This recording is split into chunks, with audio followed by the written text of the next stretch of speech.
Broncos country, what's going on? Hope you guys are having a wonderful day. I'm finally back from my little vacation I took over the last few days, and we got some news to talk about. We're going to talk about Brandon Aiyuk, the Broncos receiving core, the possibility of maybe making a move for him, what you guys think. But first, want to let you know I did do a collaboration with my friend, Really Flawed, over at her YouTube channel. Steelers fan, we had a fantastic conversation. She's actually interviewed a fan or a creator of every single NFL team on YouTube and has been rolling out new episode every day. It's been awesome. So please go check that out. Support her. Support me on someone else's channel. So I'll leave the link in the description in the comments. Okay, y'all let us know what you thought of that conversation. But real interesting because we talked Broncos as well as some Russell Wilson Steelers stuff. And she's a Steelers fan. But anyways, Brandon Aiyuk is personally, he's taking this contract negotiation personally and big time. You could argue he's a top 10 receiver in the NFL, right? I mean, he's making Brock Purdy look like a total steal as a 7th round draft pick. You could say, you could argue that, right? I imagine he is wanting top tier money, okay? Especially in the Niners situation when you're paying a quarterback, Brock Purdy, 7th round money. Yeah, there's money for you, Brandon Aiyuk, to go get paid. Now, you might say, well, Dave had a video the other week talking about making a move for Tee Higgins.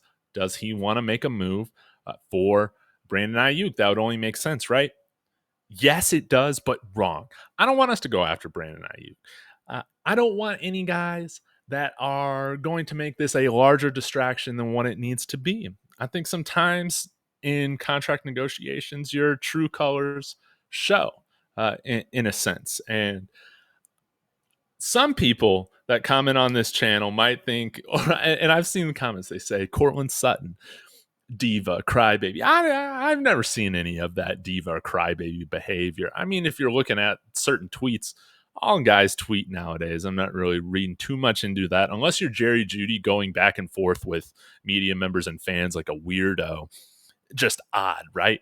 But Cortland Sutton, I feel like he's handled this fine. And Tee Higgins has as well. Now, he has signed his franchise tender, so he is under contract for the Bengals this year. But the reason I would like to go after Tee Higgins, if we decide, hey, let's move off of Cortland Sutton, one, we can afford it.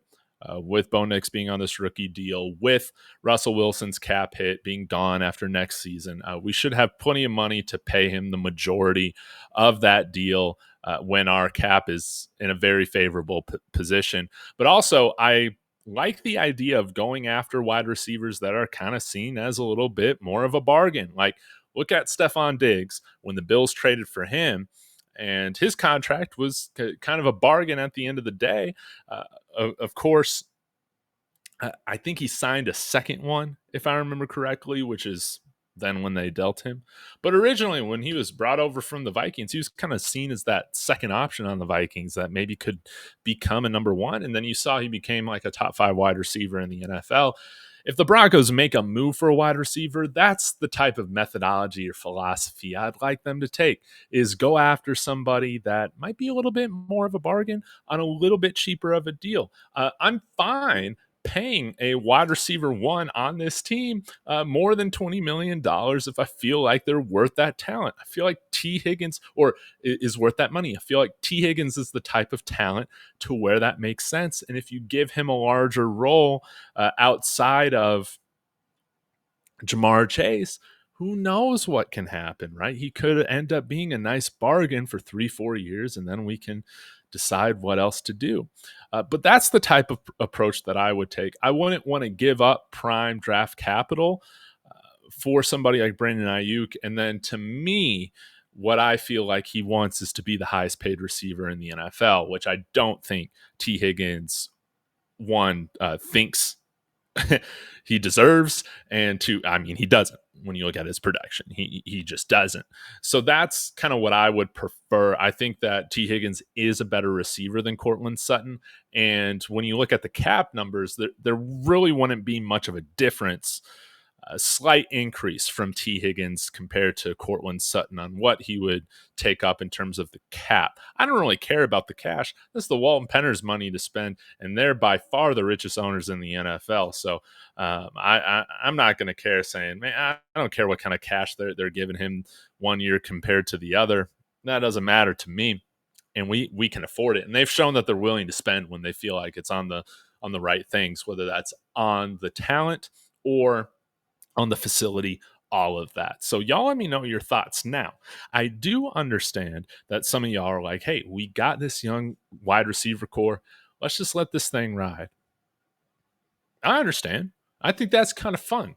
Like if we just go with a young wide receiver core, Devon Vele, Marvin Mims, uh, Troy Franklin. I always want to say John Franklin from Last Chance U. Troy Franklin. Then we keep our vet this year, Tim Patrick, and we can kind of see what happens. Maybe Brandon Johnson or Lil Jordan Humphrey, just take off like that. But I think the best thing that gives Bo Nix the opportunity to reach his ceiling or surpass his ceiling is by giving him a true number one out the gate. I think Cortland Sutton can serve that role. I think he served it well, pretty well here, given the quarterback play and the dysfunction on the team. But bringing in Tee Higgins, I feel like is another tier of player in terms of athleticism, speed, production than we have on the team. Now, granted, Troy Franklin, they said they had a second-round grade on him. That's great, but the data shows. I mean, they passed up on him in the third round. Let's not forget that, okay?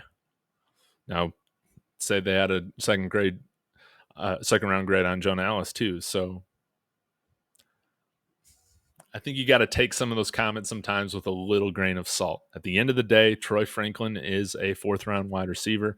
I'm not going to be putting the expectations on him to be a number one, number two out the gate like I would if he were a second-round pick for us this past year in the draft. Going to have a little bit more tempered expectations, being able to give him a longer leash in terms of what it might take for ramp-up time, development, all that to find himself a sizable role on this offense, okay?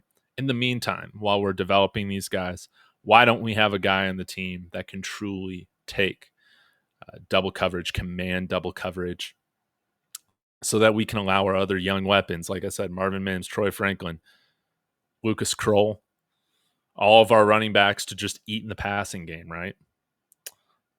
So y'all let me know what you think. Again, really happy to be back. Got some more content coming for you this week. But should we make the move for Brandon Aiyuk? I say no.